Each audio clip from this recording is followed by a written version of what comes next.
Let's begin with the transaction earlier this week, which sounds like it will increase your footprint, your expansion. We had on Earl Hesterberg about 2 weeks ago with Group 1 Automotive. He had done that day a very similar deal. Why are multi-brand, multi-state dealerships combining the way they are today? What's the impetus here? Yeah, thanks, Tyler. Who knows? I think at the end of the day, the tax situation maybe next year is getting some of the dealers to look at ways of exiting the business. Rick Ford and I go way back 2 decades, so we've been friends for a long time. He's the principal at RFJ in the deal that we did. And their business just snaps in very nicely. We run our businesses very similarly. And so it was a great opportunity for us as an organization. We've spent the last few years cleaning up our balance sheets.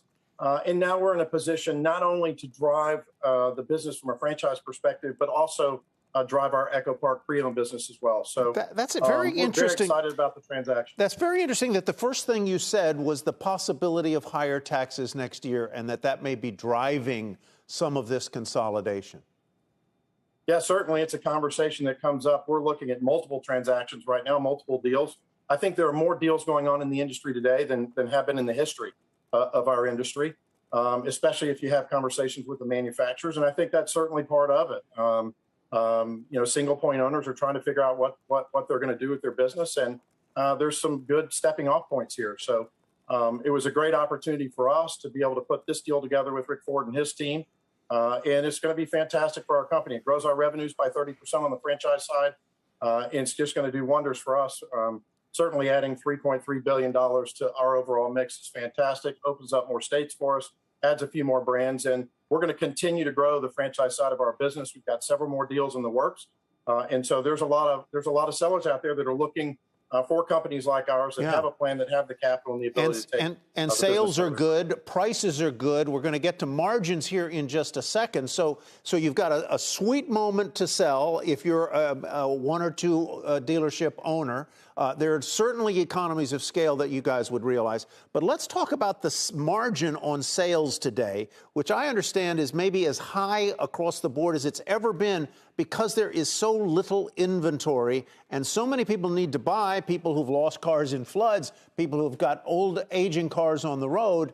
So talk to me about that and about margins. Yeah, so it's the supply and demand rule, right? That's what we learned early on in economics. At the end of the day, we started out the month of September with a 10.9-day supply of inventory. Typically, we have a 60-day supply of inventory on the ground. So that's going to push margins up. Margins are historically high right now on new vehicles and pre-owned vehicles. And that's part of the business right now. That's something that as a consumer we're facing. And we're facing that across all kinds of goods, but certainly in the automobile sector. One more final question. I have a friend who's in the business who told me some time ago that when people come in and they say, well, we're not discounting, you have to pay stickers, sometimes you have to pay more if it's an in-demand car, they look at me like, this is un-American, this is crazy, this isn't how the business works. Do you worry about alienating customers? I don't think so. I think the product that's coming out today, selling the vehicle closer to MSRP, that's where we should have been all along, from my perspective. Mm-hmm.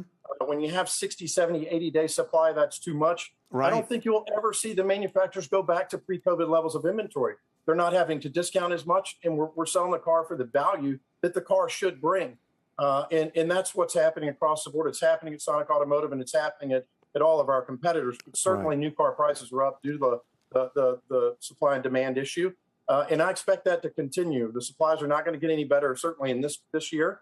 And it should, and I think will continue on into the summer of next year.